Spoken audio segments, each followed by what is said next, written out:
Made in Hollywood.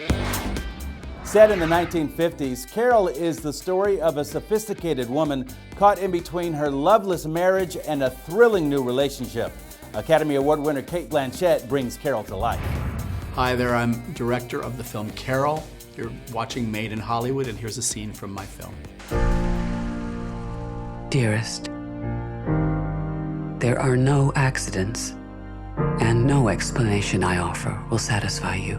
I like that.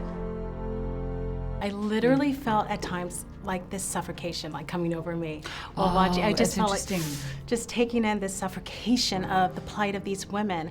And speaking of your character, Carol, I also felt this overwhelming sense of sadness, this loneliness of her. How did you see her? She's someone who's very isolated.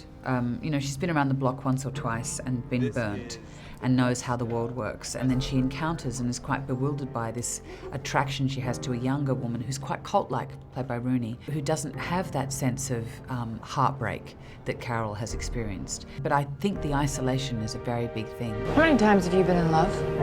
You're always the most beautiful woman in the room. Therese Belavet. Carol. Well, I love the fact that the use of the environment. I love the set designs, the cigarettes, the wardrobe, the makeup.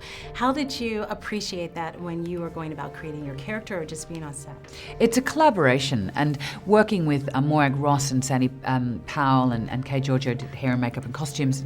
We'd worked together a lot. We actually worked on Cinderella together, and we would sneak off, you know, behind the trailers, and because Carol was made on a wing and a prayer, and have, you know, and try and discuss what we were all going to do. And I love that. It's a dialogue, you know, this doesn't happen with one person. It's a team effort. But all of the things you just mentioned were things that were taken very, very seriously in the production.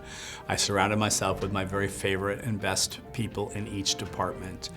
And we also shot the film in an unlikely place. We went to Cincinnati, Ohio, for New York of the early 50s. The great thing was that Todd kept coming up all the time and like messing our hair up. Like he hated having like perfect hair. He's like, just because it's a period piece didn't mean that their hair was always perfect, because it wasn't. That's like something that you do when you're doing a movie about something. And that's sort of the genius of Todd, of him going, you've been driving in a car for 3 days.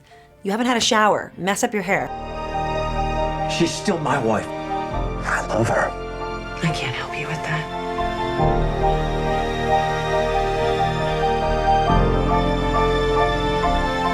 It shouldn't be like this. I know. Considering that this film did take place in the 50s, but how is it still timeless and still an important film for today? Well, I think, you know, as much progress as we've made on the gay marriage front, in the LGBTQ, is there more?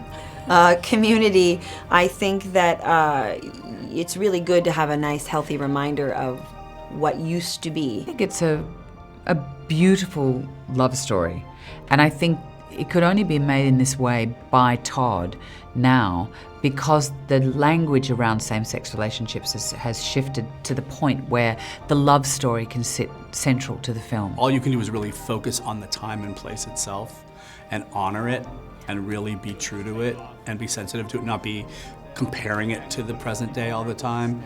And then I think the audience gets to do that. That's something they do themselves. It's not something that you can do for them. We gave each other the most breathtaking of gifts.